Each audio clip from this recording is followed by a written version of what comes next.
I have 10 books to share with you, and I'll give you the most important lesson from each one with easy-to-understand explanations. Let's begin. Number 1. Atomic Habits by James Clear. You may have heard other people saying that small aim is a crime, have great aim. But James says that the opposite is actually true. In fact, he uses mathematics to prove his point. Improving by just 1% each day for a year will result in 37 times the improvement. However, declining by 1% each day for over a year will bring you close to zero. When you start any endeavor in your life, here is what we think should happen, the linear progress. Here is what actually happens. In the beginning, small changes in our progress are not even noticeable. James Clear refers to this part of the graph as the valley of disappointment. You've worked hard, put in a lot of effort, but can barely see any results. This is where many people fail and go back to their old routines. Big results from the compounding process take time, so patience is required. James Clear says that a slight change in your daily habits can guide your life to a very different destination. Number 2. Mindset by Carol Dweck. There is a video in which a scientist takes some fleas and put in the jar. Fleas are small creatures that live in the fur of dogs and cats. Fleas have the ability to escape from the jar, but the scientist quickly closed the lid. He kept them like this for 3 days. After 3 days, when he opened the lid, those fleas couldn't jump out of the same jar anymore. They do the same fixed movements for the rest of their life, even after the jar is completely removed. You might think these insects are very dumb and don't have a brain. The sad truth is, humans sometimes behave like fleas too. We live our lives with fixed boundaries and mindsets imposed by society and teachers. And the worst thing is that even though we're smarter than fleas, we don't realize how fixed our mindset has become. This is the main reason why more than 90% of people are unable to achieve something big in life. This concept of fixed mindset and growth mindset was first introduced in this book. Some people think that their natural abilities, like their IQ, set a limit on what they can achieve. They believe they can't do more than what they were born with. But others have a growth mindset. They believe they can surpass their natural abilities, and that's what makes them successful. The biggest lesson I learned from this book is that your abilities are not limited. You can always improve how you think, what you do, and even who you are as a person. Number 3. The Total Money Makeover by Dave Ramsey. If you put a frog in boiling water, it will jump out quickly to save itself. But if you put it in normal water, the frog will just keep swimming. If you slowly heat up the water, the frog won't notice until it's too late and it won't be able to escape. Similarly, someone's physical health doesn't suddenly get destroyed. It happens slowly over time due to unhealthy eating and not exercising. These changes are small and easy to ignore, but they can cause big problems in the future. This same idea applies to your finances. The author says you should treat your finance as your physical health. Like you can't lose your 10-kilo weight in one day. Same way, you can't be a millionaire overnight. Your financial situation doesn't suddenly get worse. It's the result of decisions you've made in the past. To improve your finances, you need to take a good look at your income, expenses, and savings. For example, if you have a nice house, expensive phone and car, but your credit card debt is growing and your loan payments are taking up a lot of your income, it's a sign that you're in financial trouble. Once you realize this, don't ignore it. Take steps to improve your financial situation before it gets worse. Number 4. Think and Grow Rich by Napoleon Hill. The biggest lesson I learned from this book is that without desire, nothing is possible. If you want to achieve success, then you should have a burning desire within yourself and get to work. When you create this desire, you'll be motivated and committed to making things happen. If I tell you to wake up at 4 o'clock in the morning and go to the gym to move forward in life, many people might not do it. But if I promise that you'll get $1 million for waking up at 4 o'clock, and you believe me, you'll definitely do it. That's the power of faith. If you don't have faith in achieving your goals, you won't believe you can do it, and your goal won't be accomplished.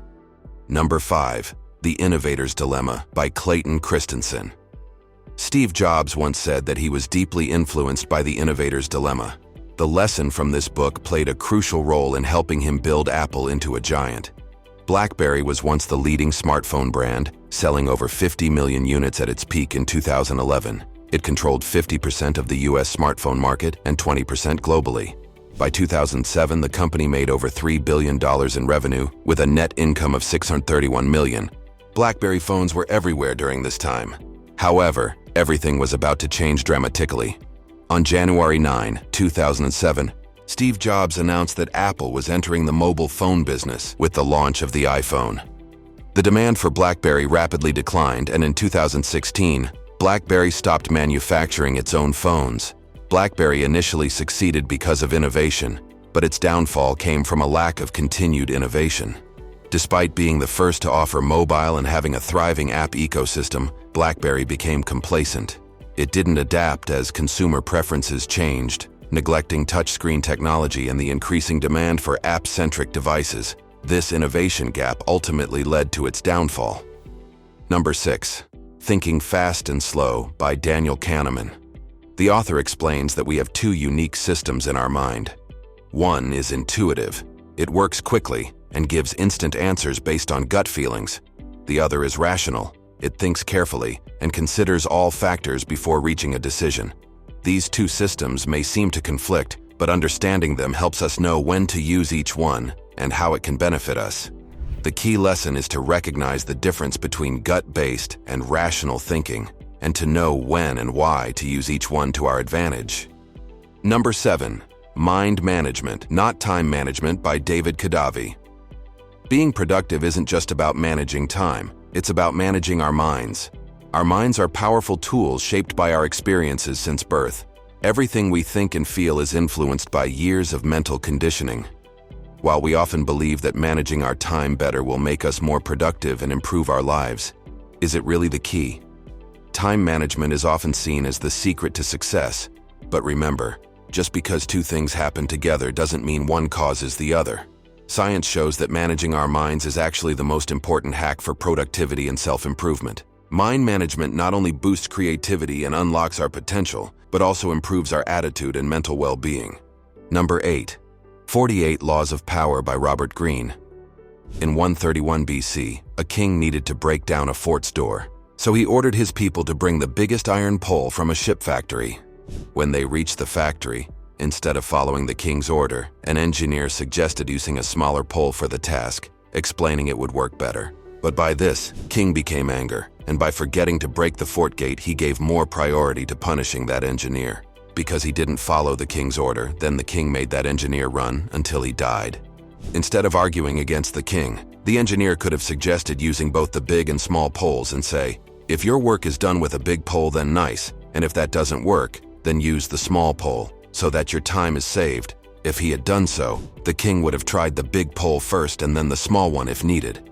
The story teaches us that powerful people often prioritize their point of view, so it's best not to argue with them. Instead, focus on actions rather than words to earn respect. You may have listened to "Actions speak louder than words," and this law also teaches us the same.